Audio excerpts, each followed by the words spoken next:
বন্ধুরা, তোমরা দেখতে পাচ্ছ আমি সমুদ্রের পাড় থেকে শামুক কুড়াচ্ছি। আসলে এই শামুকগুলো খেতে অনেক সুস্বাদু। তোমরা দেখতে পাচ্ছ আমি একটি করে শামুক তুলে রাখছি। এই শামুকগুলো বাসায় যদি আমি মাকে রান্না করতে দিই, মা অনেক সুন্দর করে রান্না করবে। এই শামুকগুলো আসলেই অনেক সুস্বাদু। এই শামুকগুলো অনেক কিছুতে রান্না করা যায়।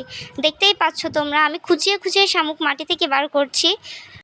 আসলে শামুকগুলোতে অনেক কাদা লেগে রয়েছে। আমাকে বাসায় যাওয়ার জন্য ভালোভাবে পরিষ্কার করতে হবে। এগুলো এখন খাওয়ার যোগ্য না, এগুলোতে প্রচুর পরিমাণে ময়লা লেগে আছে।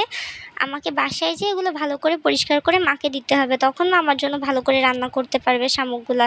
তোমরা দেখো, ভালো করে দেখলেই তোমরা বুঝতে পারবে যে শামুকগুলো আপাতত খাওয়ার জন্য প্রস্তুত নয়। শামুকগুলোকে আমি বাসায় যেয়ে ঝিলের ভিতরে আবার ছেড়ে দিব, তখন শামুকগুলো আরও বড় হবে। এতে আমি এই শামুকগুলো বিক্রিও করতে পারবো, তাতে আমার অর্থও হবে, আর মাকে দিলে মা অনেক খুশি হবে। আমার তো শামুক খাওয়ার কথা মনে পড়লে এখনই জিভে জল আসছে।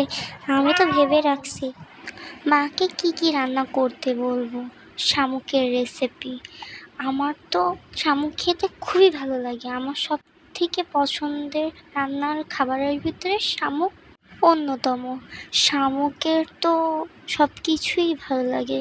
শামুকের যদি সবজি দিয়েও রান্না করা হয় তাও মজা লাগে, শামুক এমনি রান্না করলে তাও মজা লাগে। তো বন্ধুরা, কেমন লাগলো আমার ভিডিও? আমার ভিডিও যদি পছন্দ হয় লাইক কমেন্ট